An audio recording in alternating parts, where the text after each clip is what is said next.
정말 오랜만에 일본어 학습과 관련된 영상으로 찾아뵙는 것 같습니다. 이번 영상의 주제는 한자입니다. 어문회 그리고 진흥회 주체의 한자 1급 2개를 가진 한자 오타쿠가 하는 얘기니까 들어서 손해보는 얘기는 아닐 겁니다. 무수한 댓글에서도 확인했었고 제가 일본어 과외를 하면서도 여러 학생분께 많이 받았던 질문이었던지라 제 노하우를 녹여 여러분께 최대한 쉽게 설명해 보겠습니다. 이번 영상에서는 한국식 한자와 일본식 한자가 생긴 게 조금 다르다, 번체자니 약자니 이런 거에 대해서는 일절 얘기하지 않겠습니다. 왜냐하면 음독, 훈독과 같은 일본 한자에 대한 이해도를 높이는 데만 초점을 맞출 거니까요. 바로 예시를 들어보겠습니다. 물수라는 한자가 있습니다. 물은 뜻이기에 훈독, 수는 소리이기 때문에 음독이라 불립니다. 세상에 존재하는 모든 한자를 이런 식으로 나눠서 부르기 때문에 반드시 외우시길 바랍니다. 물수라는 한자를 한국인한테 보여줬을 때 거의 대부분이 물수 혹은 수라고 대답할 겁니다. 물이라고 얘기하는 사람은 굉장히 적을 거라 생각하는데 왠 줄 아세요? 우리는 한자를 읽을 때 음독만 사용하고 음독에만 익숙하기 때문입니다. 한자 이꼴 음독이라는 공식이 한국인 머리에 깊숙이 박혀 있으니까요. 하나 더 예시를 들어보겠습니다. 대한민국이라는 단어가 있습니다. 정말 정신이 크게 나가지 않고서야 대한민국이라는 한자를 보고 큰 한국 백성 나라라고 읽는 사람은 없을 겁니다. 일반적이라고 말하기 민망할 정도로 모두가 대한민국이라고 읽습니다. 최소한 한국에서는 한자는 음독으로 읽는 게 맞다고 배웠으니까요. 그런데 여기서 문제는 일본어는 전혀 그렇지 않다는 겁니다. 속된 말로 지 꼴리는 대로 읽습니다. 중국 역시 한국과 똑같은 방식으로 한자를 읽는데 말이죠. 다시 말해 일본만이 굉장히 독특한 방식으로 한자를 읽는다고 생각하시면 편합니다. 이 때문에 실제로 수많은 외국인들이 일본 한자에 질려버려서 일본어 자체를 그만두기도 하니까 이건 뭐 말 다 한 거겠죠. 고로 일본 한자는 명실상부 난이도 최상급 파트가 맞습니다.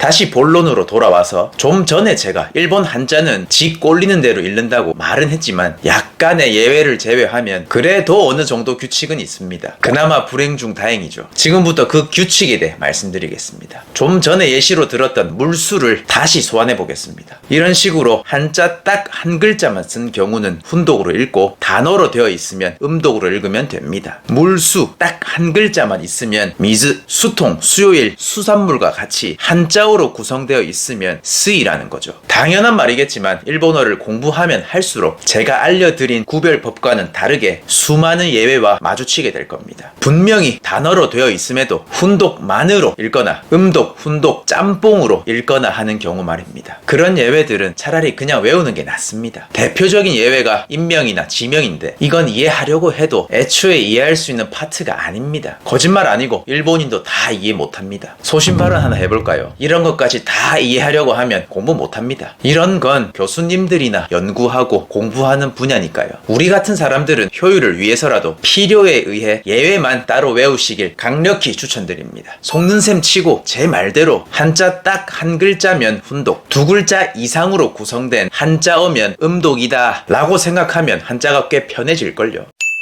여기까지는 무난하게 이해되시죠? 자, 그렇다면 일본은 왜 이런 식으로 한자를 읽을까요? 이 질문에 대한 제 대답은 엄밀히 얘기하자면 이런 식으로 읽는다기보다는 한자어가 아닌 말에도 굳이 한자를 우겨놓고 있다고 말하고 싶습니다. 일단 아시는 분들은 다 아실 텐데 일본어에는 띄어쓰기가 아예 없습니다. 띄어쓰기가 없는 와중에 한자어가 아니라고 해서 한자어를 제외한 모든 말을 히라가나나 가타카나로 표기하게 되면 굉장히 읽기 힘든 문장이 되어버립니다.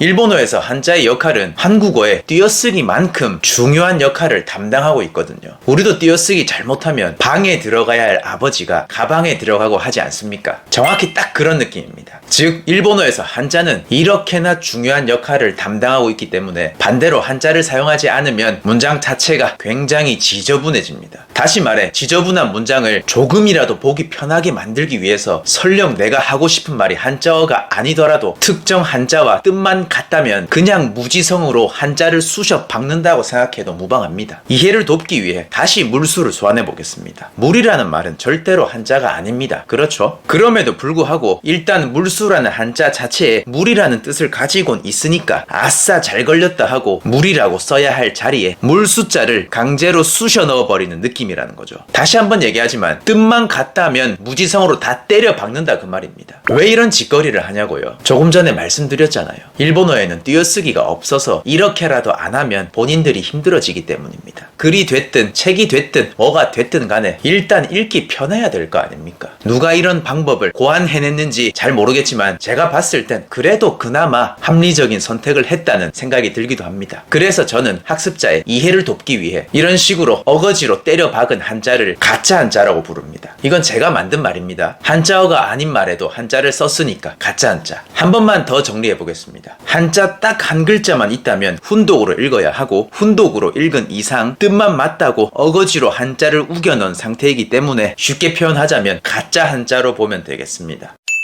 또 하나 꿀팁 알려드리겠습니다. 한자는 중국에서 만들어진 글입니다. 그렇다는 말은 한자어인 이상 한국도 일본도 최대한 중국어 발음과 비슷한 소리를 내려고 노력한다고 생각해야 합니다. 다만 아무리 비슷한 소리를 내려고 해도 나라마다 발음이 다르기 때문에 들었을 때 별로 안 비슷한 경우도 분명 존재하지만 반대로 정말 똑같은 경우도 있습니다. 대표적인 케이스가 이민이라는 단어입니다. 외국으로 이민 간다고 할 때 사용하는 그 이민요. 한국어로는 이민, 중국어로는 이민, 일본어로는 이민이라고 합니다. 굉장히 비슷하죠. 당연한 결과입니다. 한국, 일본 모두 최대한 중국어와 비슷한 발음을 지향하니까요. 한국이든 일본이든 한자어를 발음할 때만큼은 지향점이 똑같기 때문에 좀 전에 예시를 든 이민이라는 단어처럼 우연히 아다리가 잘 맞아서 정말 비슷한 소리를 내는 단어가 종종 있는 겁니다. 더군다나 한국어 안에는 한자어가 셀 수 없이 많기 때문에 같은 한자 문화권인 한국어와 일본어가 비슷한 발음이 많을 수밖에 없고 이 때문에 일본어 하나도 못하는 주제에 일본어 쉽다고 말하는 사람이 있는 겁니다.